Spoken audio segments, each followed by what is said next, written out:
Welcome back to the Call of Duty North American Regional Championships 2015, presented by Xbox. We just got through with a massive game. Huge comeback by Denial. The clutch last hill, able to win by, what was it, like 2 seconds? Oh, yeah. They were down by 90 seconds there, moving into the final 2 minutes, and then actually killed everything they saw ever.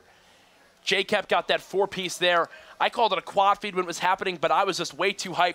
That was nuts. My heart is still beating extremely fast. I should probably see a doctor, but we're going to head into our next map here, Solar S&D.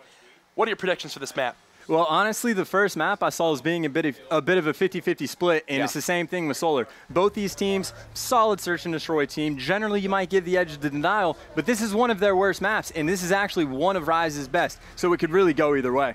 Let's take a look here, see if any players for Denial are rocking a sniper. You're going to see Clayster utilizing one. The rest, no. Miyagi, Sender rocking a sniper, Diabolic using one. So 3 snipers in this game. Let's hop on board here with Clayster. Yeah, and this is something we saw in the MD game. They're going for a heavy push on A, which you don't see. The standard is going to be like 80% of the time. Yeah. So for them to kick it off like that is huge, because that means for the rest of this game, the other team is going to have to be prepared for an A push. There you saw Attach. Check that little corner spot right there. Typically, you'll see a lot of teams set up there. Diabolic almost picked up all 3. Some body stacking there coming in from Denial. That almost backfired very quick. And here we see Sender defusing the bomb, but he winds up getting taken out there, planted on the side that Attach was sitting on. That was almost disastrous there for Denial in round number 1. I really don't like that play out of Sender, actually, going against Attach right there and just getting on the bomb right away. He had plenty of time to work with, and since Attach had just picked up a kill, he knew exactly where he was. Yeah. And Attach, also one of the best 1v1 players in the game, as people like to talk about all the time. 3-0 start for Attach right there. Diabolic was maybe 2 shots away from a quick little 3-piece there on all of those players as he had the perfect flank from glass side.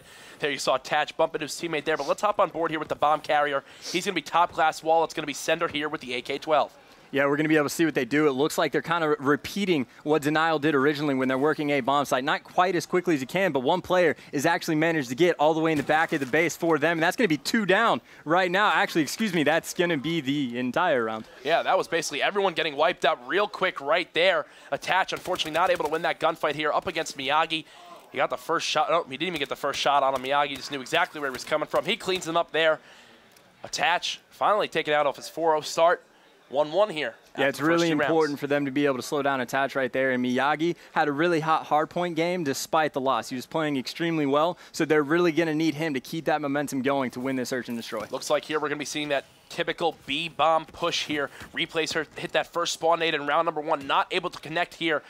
There you can see nades flying, and there he goes. Replays is known. He's got such incredible nades here. You know he spends hours and hours practicing these to know exactly when to toss them out. He's got them on a timed lock. He knows exactly where the opposing players will be, and there's the first 2 kills coming out of Denial. That was actually a really big missed chance for Denial. They could have put that bomb down at B right away, as the other team was expecting them to be at the A bomb site because of what they did the last offensive round. So a bit of a missed opportunity. Oh my God. Diabolic. That leads us in now a 2-on-2. Diabolic able to pick up that kill and Attach. 2-on-1. Diabolic getting some shots put down on him, but that means they now know exactly where JCap is going to be. JCap with 1 player behind him. He was spotted there, it seems. He's got the ASM-1 out, though, and Pac-Man's able to take him out. So the number advantage goes in favor of Denial. They go up 2-4 in that round, but then they all get wiped out here, especially because of Diabolic's great performance there in that back building, absolutely taking off. I believe that was Clayster's face there with the sniper. That was a brutal shot. Yeah, those impressive sniping skills from him, and you really got to imagine that's a huge missed opportunity for Denial and a big opportunity for Rise to be able to capitalize on that. Oh, for sure, for sure. Now we're going to hop on board here with the boys on Rise here. Let's see what Diabolic's doing right here. He's just got the sniper in his back pocket still, that thermal sight. Now he's going to move up here with the ASM-1 also, so he can get aggressive when he needs to. As you can see on your mini-map, though, 3 players of Denial rotating towards this B side. Let's see if they wind up rotating it here for Rise. Yeah, right now Rise just looks like they're going to be trying to play picks, but unfortunately the first blood goes on Pac-Man for them. So now they're going to be trying to work the A bomb site as Sender has already passed it, and a player is going on a huge flank around to B. The last player alive from Rise is around pool area, and the entire team of Denial is back and spawned for them. So we've completely switched how you start this round. Yeah, it looks like the offensive team is on defense basically here. There you saw Attach get taken out. Now Clayster goes down, and as quick quick as that. The 3-on-3 battle there goes in favor of Rise. Just a swift wipe out there. Diabolic picks up one, rotates here, looks to his bottom middle cut, takes him out as well. Another two-piece here. He's 8-1 on a 6 streak. I'm not taking the camera off him. I'm not taking the camera off him. That would be a mistake to do anything other than that. And Rise playing phenomenally as a team. They're all sticking together, working flanks together, pushing bomb sites together, doing everything right. Last round, you saw what Denial did. They sent 4 people out on a spread, and they just got picked off one by one. Rise playing this perfectly so far. Diabolic there looking over that bottom middle science building, not able to spot anyone yet, so he's going to rotate here towards the B-bomb site, but look at the aggression of Denial already towards there. Can he connect with the first nade? No, he cannot, but 3 players there, little does he know.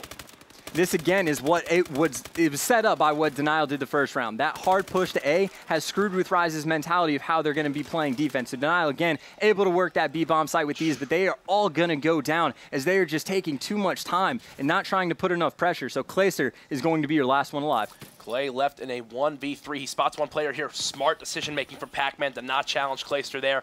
As we all know, Clay dirty with that Moore sniper. He's going to slowly push here towards the middle cut. Bomb is down right on the B site, and you already know that Rise has full knowledge of that. Oh, yeah, I really love the way Rise just set up on that. They had all 3 players triangulated around the bomb, all facing different directions, and then when they started pushing out, they pushed off in those directions, doing everything perfectly. Got to give some props to Pac-Man here, winning another one-on-one gunfight. A lot of players give him some flack, and, well, fans too as well, as being kind of one of the weaker pro players in this scene, but so far in the series has more than held his own here.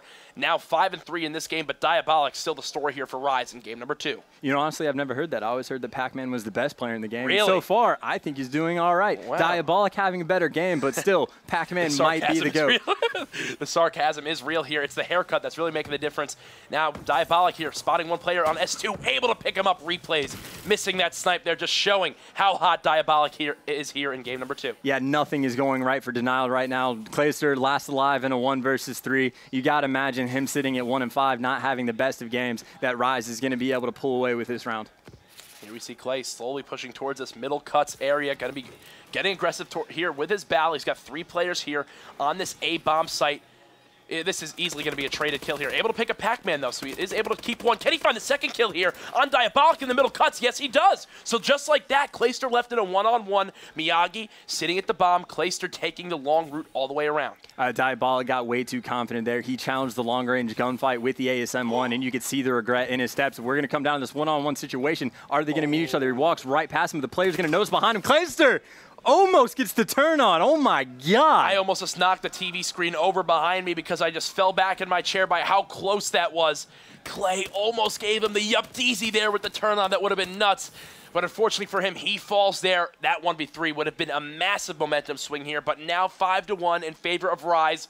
All signs are pointing to a 1-1 series. I don't know. We've already seen Rise choke 1 round. If Clayster had been able to pull that off, I don't know if Miyagi would have ever recovered from that. Yeah, I don't know. Never in the future of his entire life. He'd be 70 years old and still hating himself for losing that 1-on-1. Honestly, I don't know if he'd be able to make it to 70. He might end his life before that. Oh, gosh. That got vulgar quick, guys. So now we're going to hop on board here with replays with this bomb.